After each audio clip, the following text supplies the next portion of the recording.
Olá, eu sou a doutora Michele Sandro e hoje eu vou falar um pouquinho para vocês da tão temida anestesia.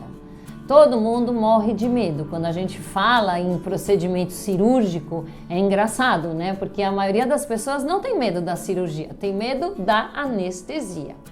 A primeira coisa que eu acho que precisa ficar clara é que a anestesia, ela existe exatamente para evitar o sofrimento, para que o animal, no caso, não sinta dor, principalmente, e não se mexa, para que a gente possa fazer um procedimento cirúrgico com segurança.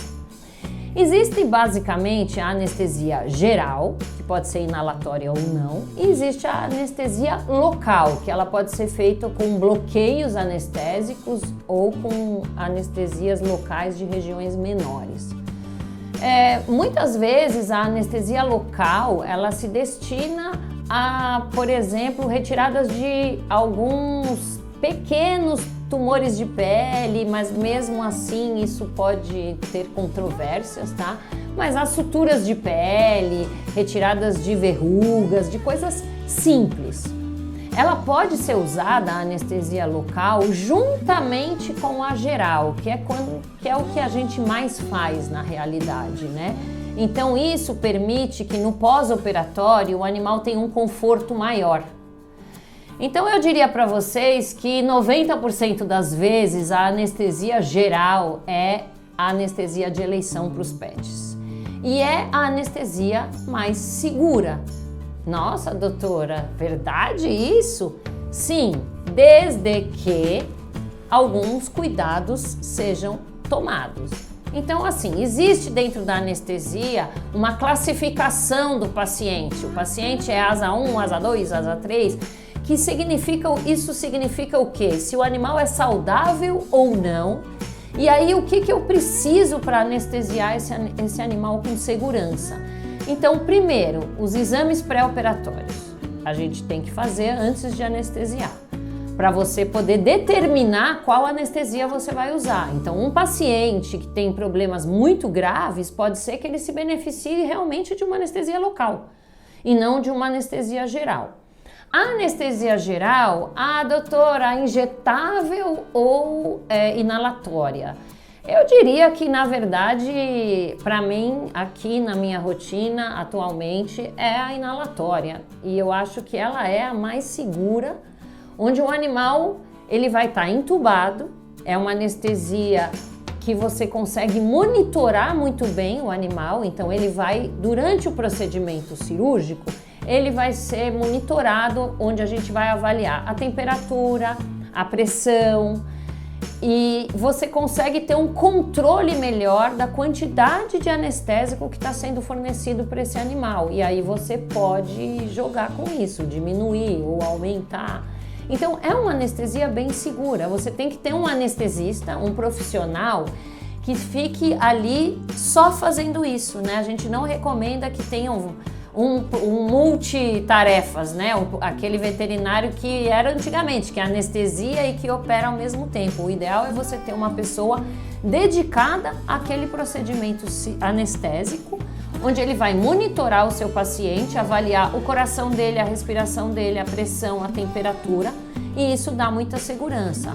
Algumas raças, elas têm mais problemas e mais riscos do que outras, né? Eu colocaria os braquicefálicos, podem ter um problema, mas na verdade isso também é uma lenda, tá? Porque o braquicefálico, o problema dele é quando ele acaba a anestesia. Durante o procedimento cirúrgico e anestésico, é onde ele vai respirar de forma maravilhosa, muito melhor do que ele respira normalmente, porque ele vai receber oxigênio direto no pulmão. Então, na verdade, durante o procedimento anestésico, o braquicefálico vai muito bem.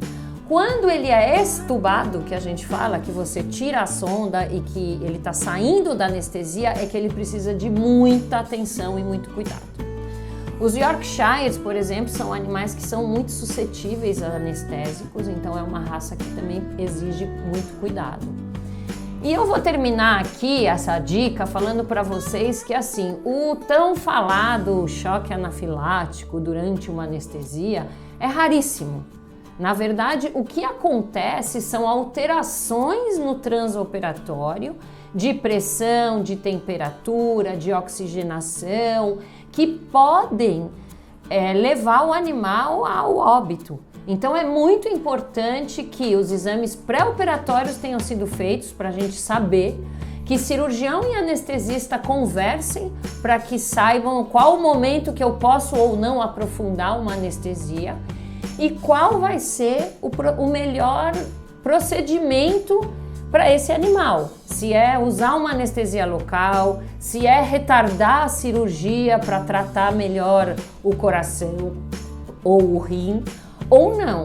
Então, assim, não tenham medo da anestesia. A anestesia é uma bênção, gente. É a melhor coisa do mundo. Eu falei uma vez para minha avó que ela era corajosa porque ela deu à luz a 3 mulheres sem anestesia. Eu tive parto normal, mas com anestesia.